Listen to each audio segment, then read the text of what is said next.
ra'iisul wasaaraha dalka Itoobiya Abiy Ahmed ayaa markale ku celiyay damaciisa ku aadan badda cas.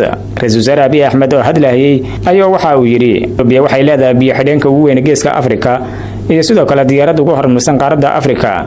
boqolkiiba 20 ayna siino adinkuna nasiya ayuu marin badeed xitaa haday inuu ku adagtahay naga kireeya wuxuuna taas ku daray in hadii taas la waayo ay dhibaato xooggan ka dhici doonto qaaradda Afrika. Abiy Ahmed waxa uu intaas ku daray in wabiyada Soomaaliya, Suudaan ilaa Kenya ay ka yimaadaan dalka Itoobiya.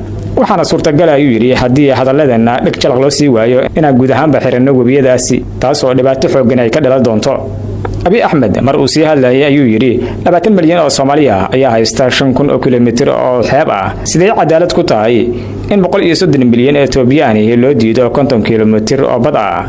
Ra'iisul wasaare Abiy Ahmed ayaana hadalkan ka jeediyay mar uu la hadlayay baarlamaanka dalkiisa isagoo intaas ku daray in laga maarmaan ay tahay in Itoobiya ay marin badeed ka hesho badda cas. kastaba Itoobiya ayaa marar far badan isku dayday in badda cas ay ka hesho marin badeed asayashee dawladda federaalka Soomaaliya sidoo kale dawladaha kale ayay diidmo xooggan kala kulantay iyadana la ogeysiyay in arrintaas aysan marna suurtagal